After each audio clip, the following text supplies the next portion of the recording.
हम गीता का 5वां अध्याय पढ़ रहे। उसमें हम आज 5वां श्लोक पढ़ेंगे।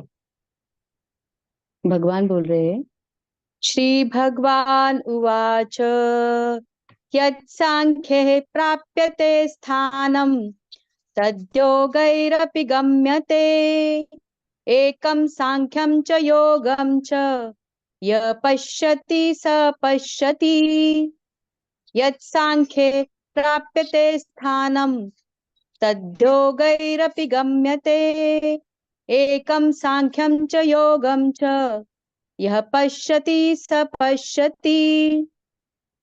ज्ञान योगियों द्वारा जो परम धाम प्राप्त किया जाता है, कर्मयोगियों द्वारा भी वही प्राप्त किया जाता है। इसीलिए जो पुरुष ज्ञान योग और कर्मयोग को फल रूप में एक देखता है, वही यथार्थ देखता है। हरिओम।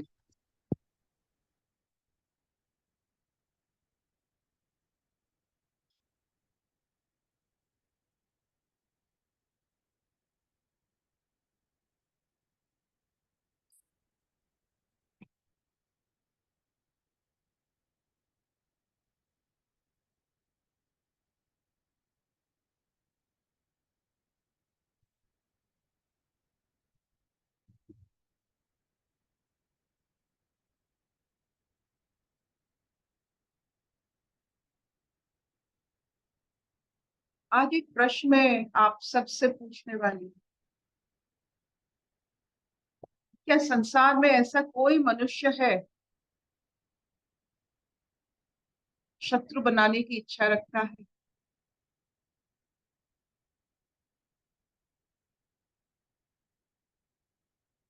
क्यों? आपने कभी अपने आप को शत्रुता के लिए बनाया है कि आज चलो दो शत्रु बनाएंगे?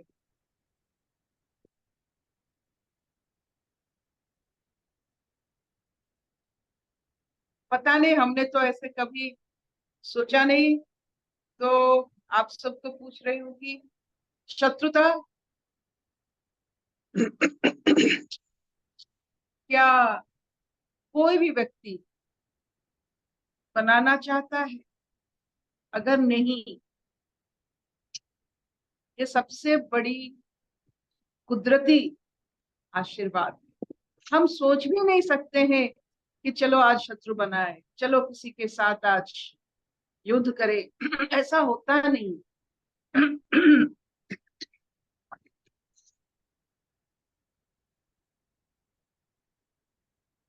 तो शत्रु या खुद को अपने कर्म और ज्ञान के द्वारा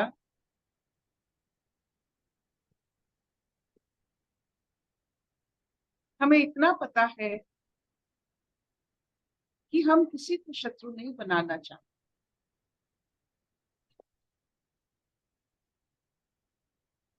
ये हमारा मौलिक तत्व है। पूरा प्राणी जगत में आप देख लीजिए, चाहत में चाहकर हम शत्रु किसी को नहीं बनाना चाहते। ये सबसे बड़ी सत्य है।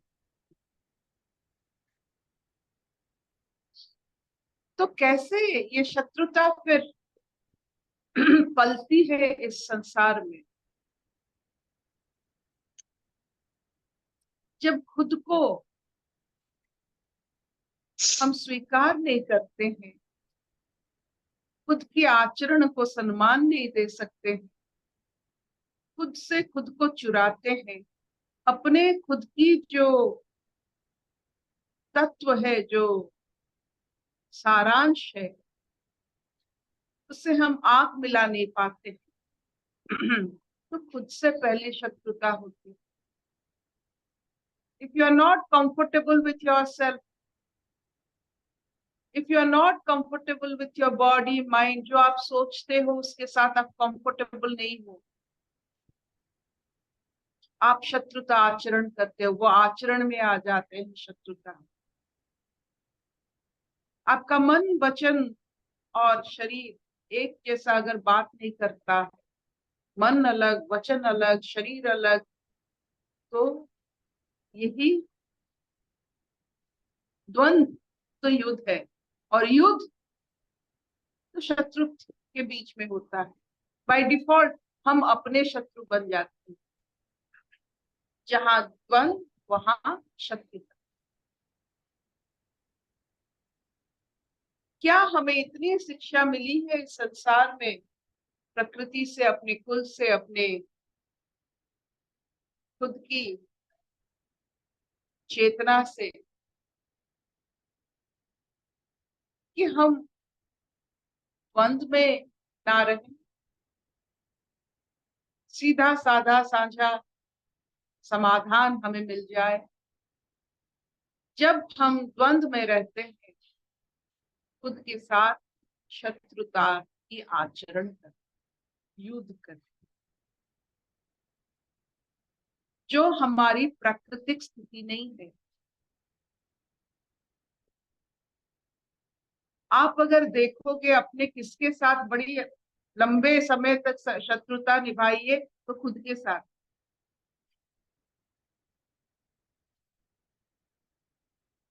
और अपने साथ द्वंद्व करते करते करते कभी दूसरों के साथ द्वंद्व कर लेते, पता ही नहीं चलता है। जो अपने आप को जैसे व्यवहार करता है, दूसरों के साथ उसका आचरण वैसा ही होता है। जो खुद के साथ निष्ठा पूर्वक साथ निभाता है, वो सबके साथ निष्ठा पूर्वक साथ निभाता है। खुद की भूख को जो समझ सकता है, दूसरों की भूख को वो समझ सकता है। जो जल बड़े तृप्ति से पान करता है, वो दूसरों को वैसे तृप्ति से पान करवाता है। तो आपका आचरण सबसे, आप ही का आपसे आचरण से शुरू होता है। तो कृष्ण की वाणी में खुद के साथ शत्रुता निभाना एक विपरीत क्रिया है,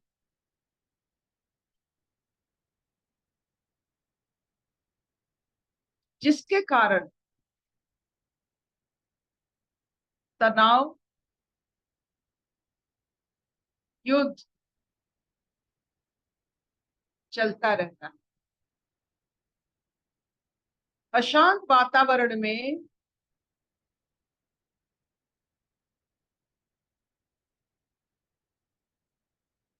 गीता का उत्पत्ति तो जरूर होता है, लेकिन द्वंद्व में, अगर द्वंद्व के द्वारा आपको अगर ज्ञान प्राप्ति होता है, तो वो द्वंद्व यज्ञ बन जाता है, वो योग बन जाता है। एक कारण आपके ज्ञान की लौ को प्रज्वलित करने का कारण बन जाता है, वो द्वंद्व, वो युद्ध। लेकिन अगर उस द्वंद्व में एक पांडव हो, एक कौरव हो, तभी जाकर कृष्ण वहां रहते हैं। तो जिसके जीवन में सत्य की उपासना हो रही है, तो हर द्वंद्व एक यज्ञ बनता है और सत्य को दर्शन होता है, वो ज्ञान बनता है। तो हम कैसे अपना रवैया रखें हर द्वंद्व के लिए? अगर द्वंद्व है, युद्ध है, तो सत्य का जय हो, मेरा नहीं। जो सत्य है वो ऊपर उभर कर आए। जैसे एक मनुष्य शत्रुता नहीं चाहता है, सॉरी,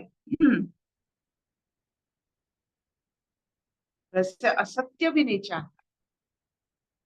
सत्य को समझना, सत्य को स्वीकार करना और सत्य की उपासना करना, ये एक योगी का आचरण है। चाहे वो सत्य द्वंद से निकला हो, घर्षण से निकला हो, अज्ञान से निकला हो, बहुत कष्ट से निकला हो, कि सत्य को दर्शन करते ही आशंका दूर हो जाता है और विश्वास बढ़ता है कि अगर कोई भी परिस्थिति के द्वारा हमें सत्य की उपलब्धि होती है, वो परिस्थिति एक योग है।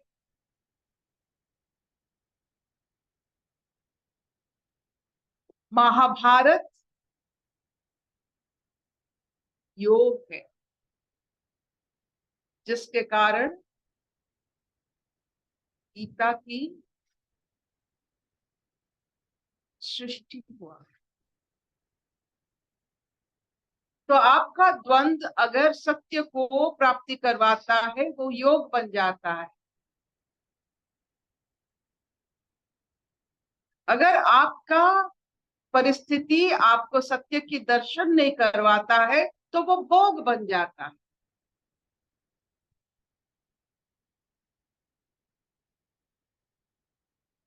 तो हे निरंतर प्रेम करने वाले, आनंद में रहने वाले आत्मा,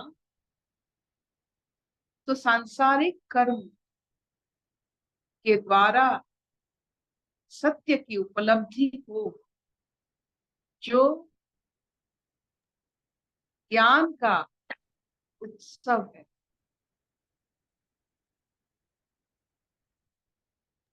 और सत्य की उपलब्धि बहुत सूक्ष्म होता है।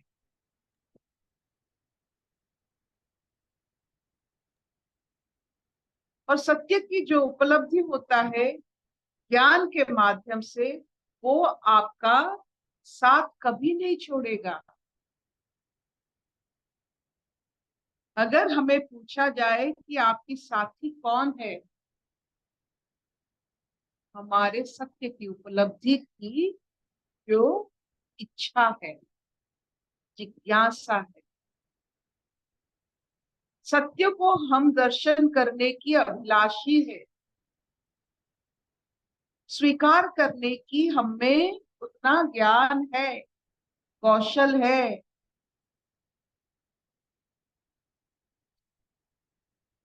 तो हर परिस्थिति में एक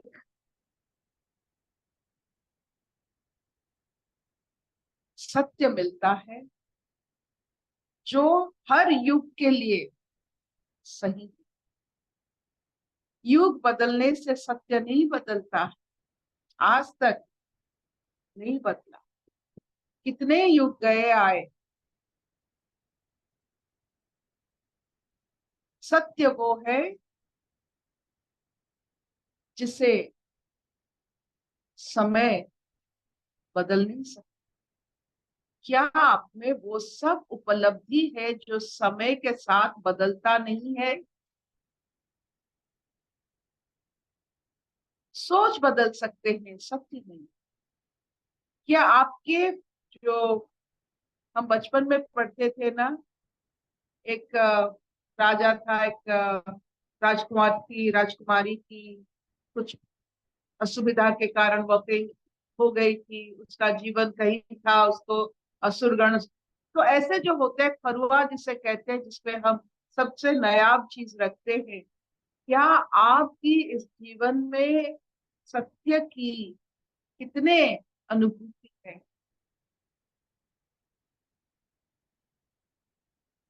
आपने कितने सत्य को अनुभव किया?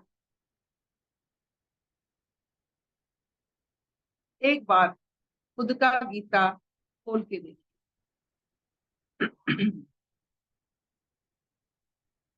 पूरा जीवन बिताए हुए 70 साल, 80 साल, 50 साल, 5 मुहूर्त भी नहीं लगेंगे, क्योंकि सत्य इतना छोटा होता है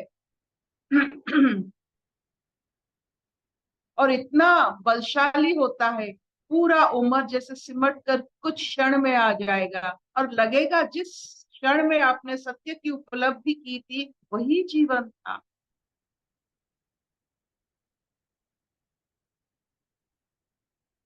और सब समय था, उस सत्य के कारण आपको दिया गया।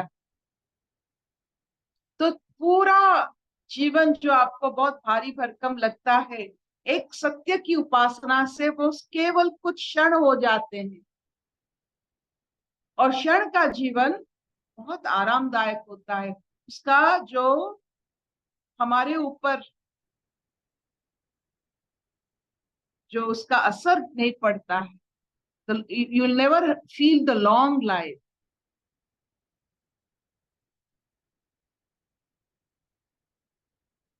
हमारा असत्य बहुत भारी हो जाता है, लॉन्ग हो जाता है। बस आज इतना।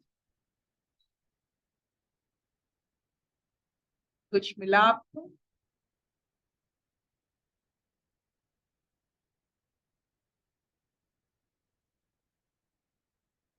कुछ मिला आपको? हाँ हाँ मिला।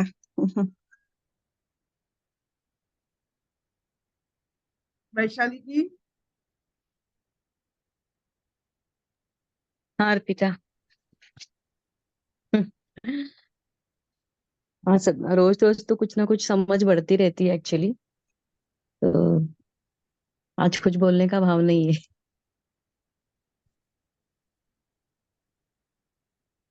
जीवन को कभी समय के द्वारा अगर आप उसे टटोलोगे,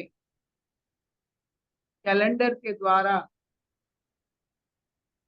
आपको डर लगेगा कि समय बीत रहा, समय बीत गया, शैशव से बुढ़ापे तक आ गए। अगर इस बड़े बोझ के साथ, समय के बोझ के साथ हम जिएंगे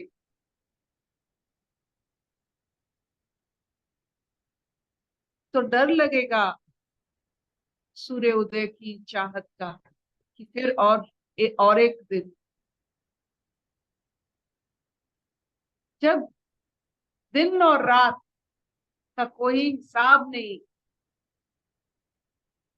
सिर्फ अनुभूति की इच्छा है, अनुभव की। आप देखोगे timeless mind will give you an ageless body. No ageing. समय अगर हम पर प्रहार नहीं कर रहा है तो शरीर भी वार्धक्य की तरफ नहीं जा रहा है। It is as it is. समय की बोझ देकर हमें जैसे कुली बना देते हैं इस शरीर।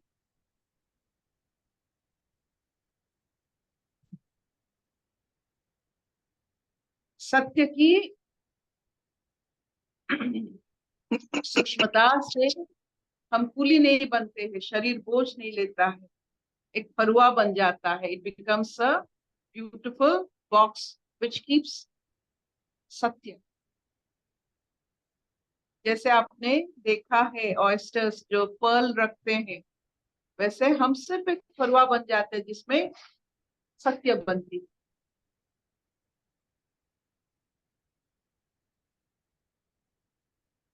अशतो मान सद्गमय, तमसो मान ज्योतिर्गमय, मृत्युर्मान अमृतं गमय। सर्वे सुखिनः सन्तु, सर्वे सन्तु निरामया, सर्वे भद्राणि पश्यन्तु, मा कश्चित् दुःखभाग् भवेत्। ओम शांति शांति शांति।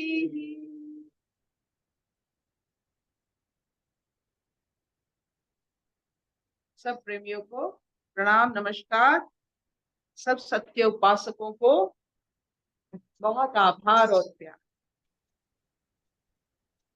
Thank you. आपको नमस्कार, रोहत को नमस्कार, सभी को नमस्कार।